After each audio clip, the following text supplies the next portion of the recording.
الحمدللہ رب العالمین والصلاة والسلام علی خاتم النبیین اما بعد فاعوذ باللہ من الشیطان اللعین الرجیم بسم اللہ الرحمن الرحیم۔ تمام سامعین، سامعات، متوجہین، متوجہات، ملائکہ صالحین، ارواح طیبات، السلام علیکم ورحمۃ اللہ۔ سامعین محترم، ہر ہفتے ہم آپ کی خدمت میں اپنا پروگرام درس دین لے کر حاضر ہوتے ہیں، جس میں ہم اپنے شیخ محترم جناب سید محمد اطہر علی ہاشمی مدظ اللہ العالی کی انتہائی پیاری تصنیف میرا پیارا دین اسلام سے ایک موضوع لے کر اس بارے میں شرعی احکامات آپ کی خدمت میں بیان کرنے کی سعادت حاصل کرتے ہیں۔ نماز سے متعلقہ موضوع چل رہا تھا اور نماز کے متفرق مسائل سے متعلق ہمارا ایک ٹاپک رہ گیا تھا۔ انشاءاللہ آج کے درس میں اس کو مکمل کر کے پھر آگے انشاءاللہ امامت کے بیان سے متعلق گفتگو کریں گے اگلے درس سے۔ تو آج اپنا یہ بقیہ موضوع مکمل کرتے ہیں۔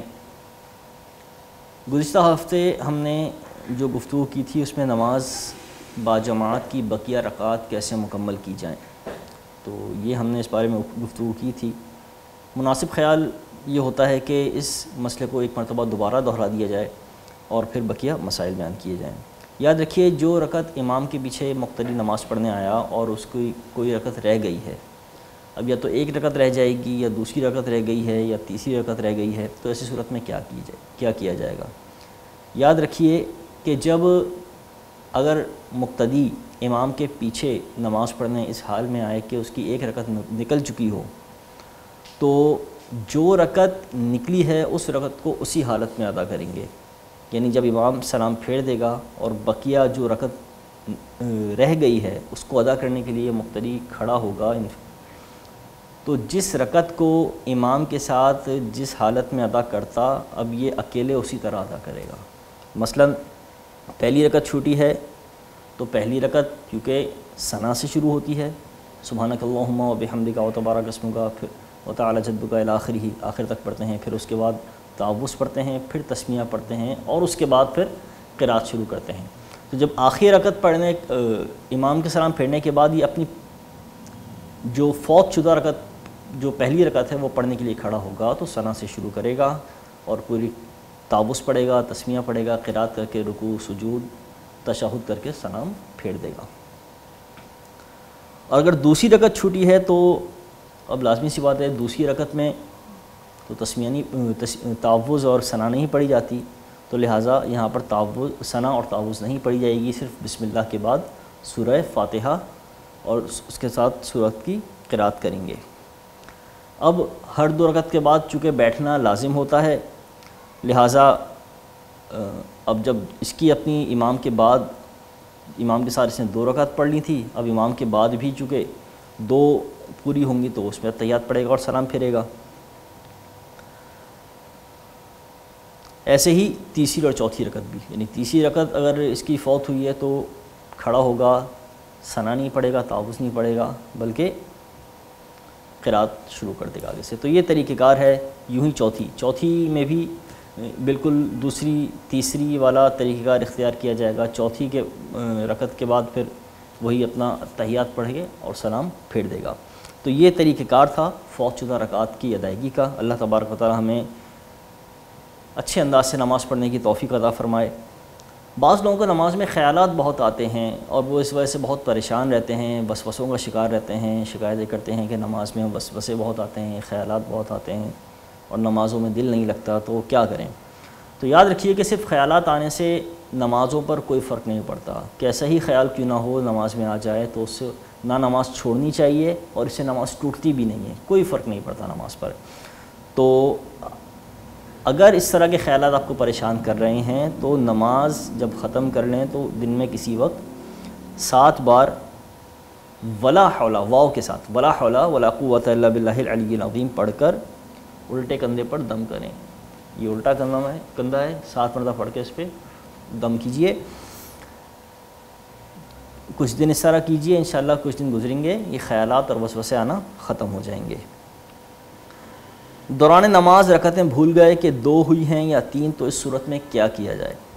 دوران نماز اگر رکعتیں بھول جائے اور یہ یاد نہ رہے کہ کتنی پڑھی ہیں، تو یاد رکھیے مثلا 2 پڑھی تھیں یا 3 پڑھی یا 4، تو اس صورت میں حکم یہ ہے کہ کم والی صورت پر عمل کر کے نماز کو مکمل کریں. جیسا کہ اگر 2 پڑھیں یا 3 پڑھیں اس بارے میں شک ہے تو 2 کو 2 قرار دیں اور گویا کہ آپ کی 2 رکعت ہوئی ہیں اور باقی 2 مزید پڑھیں.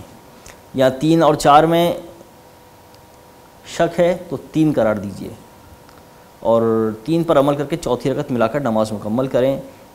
اس صورت میں پھر ہر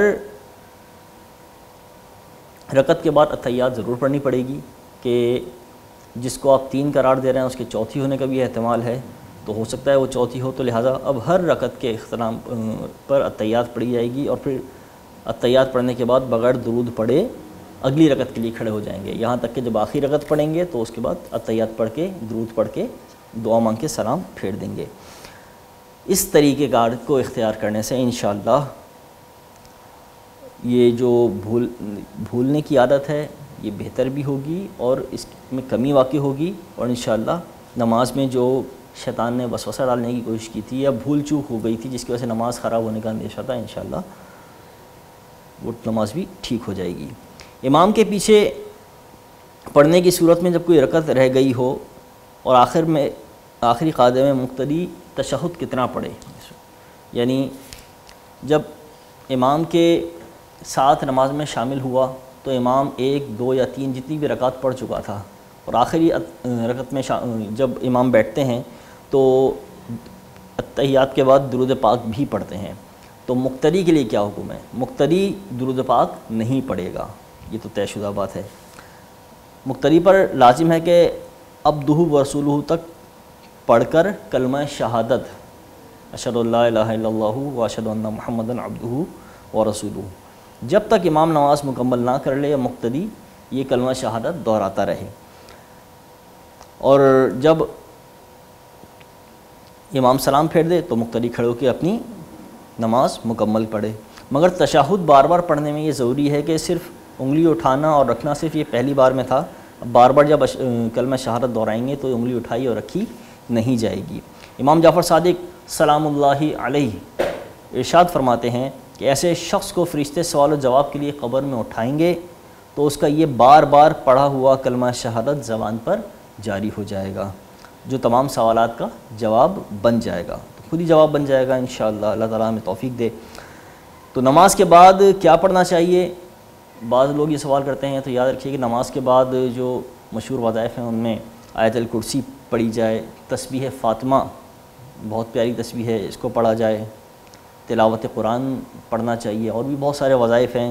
اور آپ مزید تفصیل جاننا چاہتے ہیں تو مکتبہ رشد و ہدایت کی مطبوعہ کتاب 5 نوری خزانے بہت زبردست کتاب ہے, اس میں تمام نمازوں کے بعد پڑھنے کے اوراد و وظائف اور قرآن پاک کی صورتیں اور مختلف اقسام کے وظائف جو بزرگوں سے جو نبی کریم صلی اللہ علیہ وسلم سے منقول ہیں اس میں بیان کیے گئے ہیں, انشاءاللہ بہت فائدہ مند ہیں. سوال آتا ہے کہ کیا چھینکنے سے یا کھانسنے سے نماز ٹوٹ جاتی ہے؟ تو چھینکنے, کھانسنے یا جمائی لینے سے نماز نہیں ٹوٹتی, یہاں تک کہ رونے اور ڈکارنے سے بھی نماز نہیں ٹوٹتی.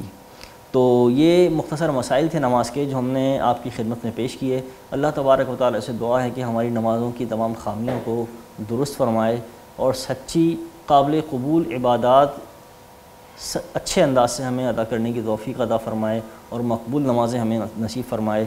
اگلے ہفتے انشاءاللہ آپ کی خدمت میں امامت کا بیان لے کر حاضر ہوں گے. اللہ تبارک و تعالیٰ تمام دعاؤں کو قبول فرمائے اور ہم سب کی مغفرت فرمائے. آمین بجاہ نبی الامین صلی اللہ علیہ وسلم.